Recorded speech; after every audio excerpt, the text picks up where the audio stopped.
A lição de número 4 vai falar sobre ídolos na família. A lição de número 4, queridos, ela está contida na nossa lição da Escola Bíblica Dominical. Fala dia 23 de abril de 2023 será passada esta lição. Alguns passam sempre na terça-feira, mas isso não é comum, né? Então fala sobre ídolos na família. Texto áureo: filhinhos, guardai-vos dos ídolos. Amém. Primeira Epístola de João, capítulo 5, versículo 21. Verdade prática. A adoração a ídolos implica priorizar tudo aquilo que se coloca no lugar de Deus. Então é uma idolatria, tudo que você coloca no lugar de Deus. E a adoração é uma idolatria. A leitura bíblica em classe, no livro de Gênesis, capítulo de número 31, versículo 17 ao 19 e 33 ao 35. Juízes, capítulo 17, versículo de número 3 ao 5. Então nós não estaremos passando essa passagem, depois você pode estar lendo aí.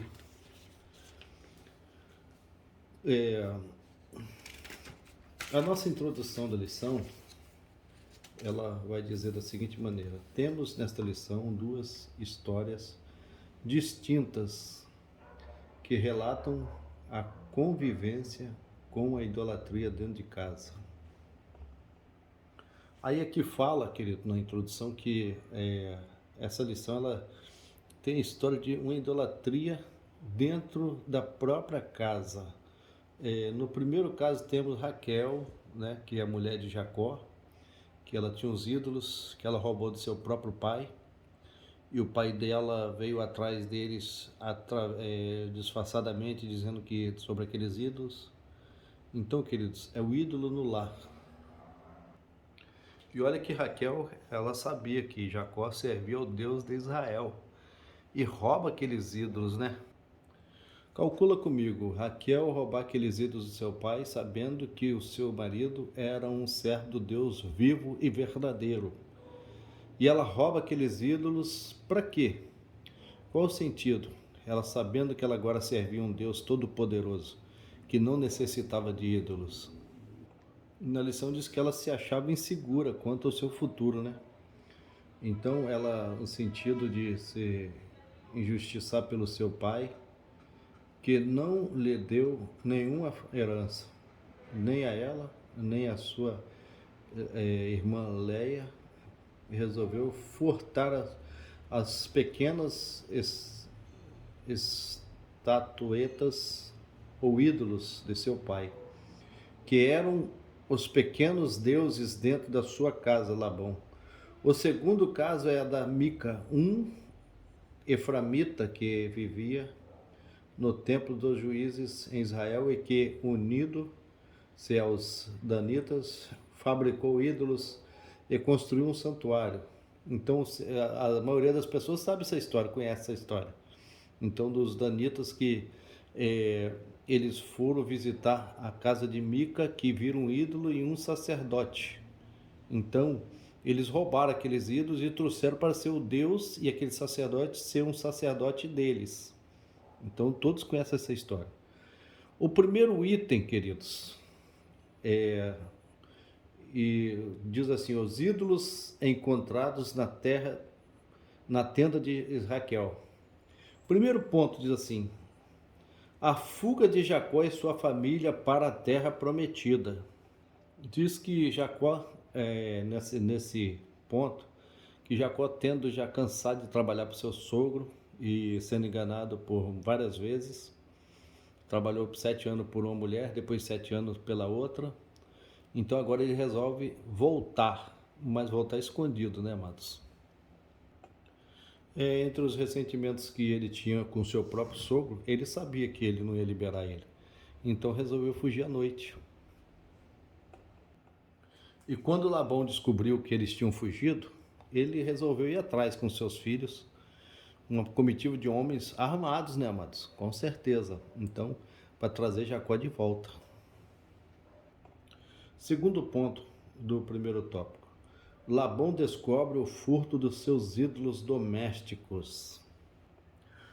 Labão, por sua vez, ele tinha os ídolos, quem sabe lá no fundo da sua casa, num lugar bem escondido, oculto, que ele resolvia, que ele de vez em quando ia lá para adorar eles, de madeira, pedra e etc. Então, era terafins. Então ele orava para aqueles ídolos. Ele não adorava o Deus de verdade, não tinha uma afinidade com Deus. Então, nesse ponto, vai dizer que Raquel, ela furtou os ídolos de seu pai, ela sabendo que seu pai não dera herança para ela, sua irmã. Então, ela furta esses ídolos. E lá no livro de Gênesis 31:19 diz assim: ao chegar no acampamento de Jacó, Labão indagou-lhe a respeito dos seus ídolos, que Jacó não tinha roubado, mas alguém da casa de Jacó tinha roubado. Então ele não os encontrou, porque Raquel os escondera na albarda de um camelo e se sentou sobre eles. Capítulo 31, versículo 34 de Gênesis. O terceiro ponto desse primeiro tópico diz assim: Raquel usa a mentira para esconder o ídolo. A mentira era natural na vida de Jacó, né? Ela tinha um marido perfeito para apoiar ela nessas mentiras. Então, Jacó quer dizer suplantador, né? Vem de tudo de mentira isso. Então, queridos, ela usa os recursos naturais da família.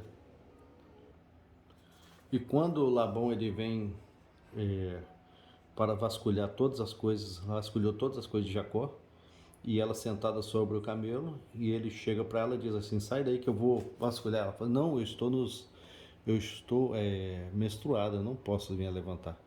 E ele ficou com medo de tocar no sangue da menstruação, que era quem sabe eles já tinham esses ritos, né? Então, queridos, é o que aconteceu. Nesse ponto diz que ele acusa Jacó, mas é a própria filha dele que rouba ele. Então, ele acusa Jacó, mas o roubo já estava dentro das suas próprias filhas, no meio de suas filhas. E gerou uma discussão entre Jacó e Labão, que Labão não encontra os ídolos, Jacó fica alterado e já começa a discutir com Labão. Agora nós vamos passar para o segundo tópico, um santuário de deuses na casa de Mica. Fala agora sobre a idolatria lá do livro de Juízes, né, amados? Que houve essa idolatria em Israel. Primeiro ponto do segundo tópico. A idolatria e o caráter antiético de Mica. E olha que Mica ele tinha um nome que significava quem era como o Senhor. Nosso Deus. Mica não correspondia à importância do nome que tinha, porque não honrava a Deus em sua vida. Ele tinha uma família, embora o relato bíblico não cite a sua esposa, sua mãe vivia com ele e era muito rica. O povo que vivia na região montanhosa de Efraim tinha se corrompido por causa da idolatria. Havia em Israel, de modo geral, um abandono total aos mandamentos da lei de Deus. É por isso que Deus vinha com juízo sobre o povo quando eles partiam para a idolatria. Olha, em que o povo de Israel aderiu a um sincretismo religioso, adoração de vários deuses. Imagina o povo de Deus, propriedade peculiar de Deus, povo escolhido para ser sua propriedade peculiar, eles estavam infiltrados na idolatria, queridos, que implicava uma apostasia total. Apostasia é abandono de Deus. Além de abandono da lei do Senhor, as famílias começaram a adorar este sincretismo religioso dentro das suas próprias casas, admitindo ídolos caseiros para os quais faziam culto e adoravam como objeto de obter favores materiais. Os valores morais e éticos foram abandonados. Então, cada deus desse eles diziam que era para um certo tipo de coisa, tipo Baal, que era da fertilidade. Então tinha vários deuses que o povo de Israel deixou o Deus verdadeiro para adorar. Ó, e Mica era fruto dessa corrupção moral, por isso não foi difícil para eles roubar a própria mãe. Olha só, hein? Agora no segundo ponto do segundo tópico, diz assim: a abominação de Mica, Juízes capítulo 17, versículo 5. Mica havia construído em sua casa um santuário para pequenos deuses, ou seja, terafins. A escritura diz: e tinha este homem Mica uma casa de deuses, e fez um éfode e terafins, e consagrou a um de seus filhos para que lhes fosse por sacerdote. Mica havia roubado a sua própria mãe sem que ela soubesse. Ela levou consigo 1.100 ciclos de prata, equivalente a 13 quilos do metal, visto que sua mãe não sabia que era o seu próprio filho quem furtara. Ela lançava maldições sobre o ladrão. Temendo sofrer com a maldição da mãe, Mica foi à casa dela e confessou o seu pecado e a restituiu completamente todo o dinheiro. Porém, ele restitui aquele dinheiro à sua mãe. Sua mãe retira a maldição e tomou parte do dinheiro e o deu aos ourives para que fizesse imagem de escultura para a casa de Mica. Que mãe, hein? Idólatra, entrega ao pecado, né? Que mãe esse Mica tinha, né? Não precisava de inimigo, né? O inimigo estava dentro da própria casa. Então, no terceiro ponto do segundo tópico, diz assim: Mica tinha uma casa de deuses. Pelo contexto bíblico, a família de Mica era dos judeus, mas desviada da fidelidade a Deus, servia aos falsos deuses, representados por pequenos ídolos chamados de terafins, que era um lugar onde ele colocava os seus ídolos, seus bonecos, seus nichos, né? Então, Mica e seus familiares afirmavam estar servindo também ao Deus de Israel. Que mistura, né, amados? Que bagunça essas pessoas tinham, era muito complicado. Entretanto, naquele período histórico do tempo dos juízes, cada um fazia o que lhe parecia certo. Juízes 17, 6. Então, está dizendo que cada um fazia o que parecia certo, não tinha uma regra, não tinha uma lei. A lei de Deus eles tinham abandonado. Por conta própria, e depois de ter seus terafins em casa, Mica resolveu também mandar fazer um éfode, que são as roupas preparadas para um sacerdote, né? Que era utilizado somente pelo sumo sacerdote israelita. Ele queria fazer uma imitação. E o entrega a seu filho, separando-o para ser sacerdote na sua casa.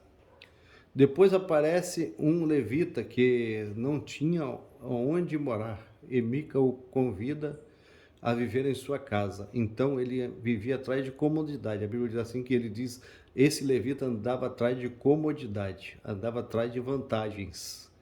E ele achou e se complicou, né, com Deus. Futuramente Deus ele vai levar esse camarada em juízo. A sua casa torna-se um sacerdote da família pelo Deus de Israel. Essa mistura de divindades falsas estava presente na casa de Mica.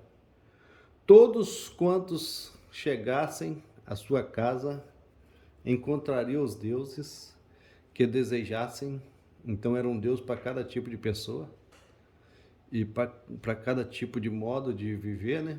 Então, invocaram, infelizmente, um homem da tribo de Efraim que deveria honrar o Deus de seu povo, que o libertou do Egito, agora se encontra comprometido com ídolos de uma religião pagã.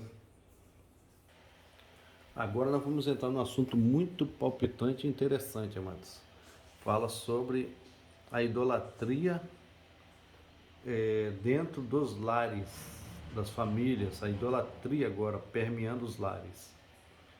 Então nós vamos ler aqui o terceiro tópico, diz assim, a idolatria dentro dos lares.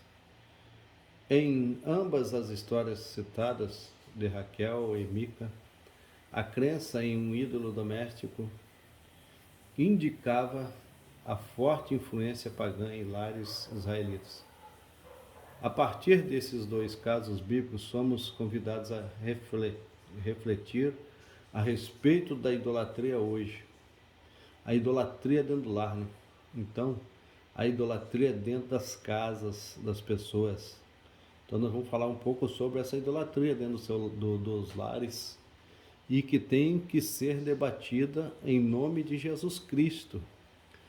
Diz no primeiro ponto, diz assim, os ídolos domésticos dos tempos atuais. Diz que o apóstolo João enfrentou o seu ministério em um problema com ídolos caseiros de famílias cristãs que tinham dificuldade em abandoná-los.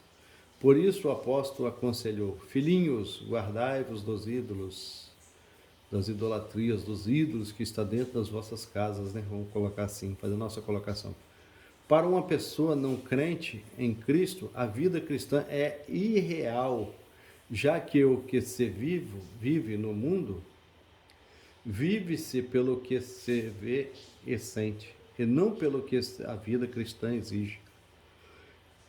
Então, tudo que você coloca acima de Deus, ou no lugar de Deus, você está idolatrando. Ora, os ídolos são temporais e representam aquilo que é falso e vazio, porque são enganosos. Qualquer coisa pode se tornar um ídolo dentro de casa, como, por exemplo, um emprego, um carro, né? Uma moto, a esposa, os filhos. Então, se você colocar no nível de Deus, então você está idolatrando. Então diz assim, ó, qualquer coisa, um carro, um dinheiro, filhos, pai, mãe, estilo de vida. Ora, como identificar a idolatria dentro e fora de casa? Tudo aquilo que requer lealdade e honra acima de Deus se constitui idolatria. Paulo escreve aos Coríntios, o ídolo nada é no mundo, por isso é um perigo endeusar pessoas, colocar as posições ou acima do próprio Deus. Segundo ponto, queridos, identificar os ídolos modernos dentro dos lares. A proliferação da cultura, da mídia, e aí que é a tribulação infernal que entra dentro dos lares e não pede licença, né? E você às vezes puxa também, entra nas casas, queiramos ou não, convivemos com ela o dia a dia. A mídia é neutra, pois é o meio pelo qual serve a sociedade como canal de comunicação através do rádio, da televisão, da internet, dos smartphones, da rede, computadores e outros. Então isso aí tudo está embutido também, queridos. Temos que vigiai, pois. Então, meios, ela é um modo de comunicação que deve ser usada com sabedoria, porque é uma bênção, né, para quando você sabe usar. Mas quando você usa como idolatria, você perde tudo, né, diante de Deus. Não podemos ser manipulados por ela, que faz parte de um mundo tecnológico, intelectual no qual todos vivem. O que não podemos é fazer o uso acrítico,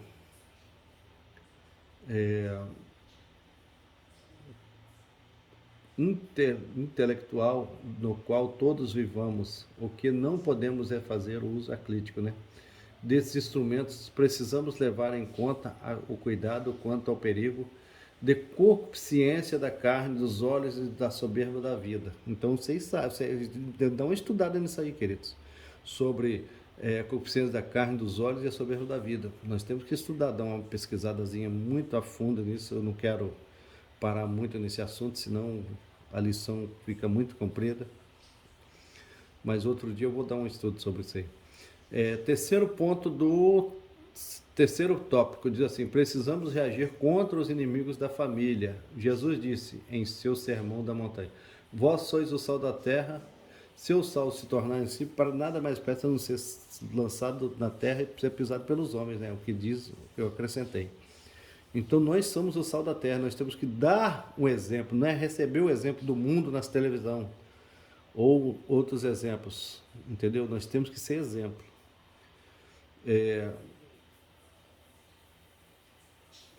A igreja é o sal da terra, por isso é a única instituição social capaz de evitar a corrupção nos nossos valores morais e espirituais, para representar a família atacada pelo vírus infeccioso do sistema mundano.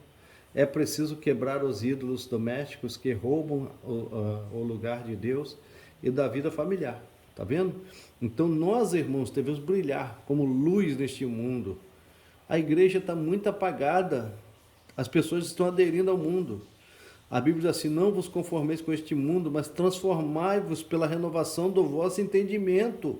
E as pessoas não querem mais passar por esse versículo, pelo clive desse versículo. Transformar pela renovação do vosso entendimento. Nós estamos recebendo, irmãos, exemplos de fora, não de Deus. Entendeu? Agora nós vamos para a conclusão, diz assim, na conclusão: precisamos investir na família, criando barreiras especiais e morais no meio dos lares para salvar nossos filhos. Como, irmãos? Então, se nós sustentarmos o nosso espírito, o nosso espírito vai ficar forte. Se nós sustentarmos nossa carne, ela vai se sobressair. O que você deve fazer? Coloque coisas boas para os seus filhos verem, louvores. Ensina o caminho para o seu filho, sentando na mesa, levantando da mesa, nos umbrais das portas, andando pelo caminho, queridos. Em nome de Jesus. Olha só.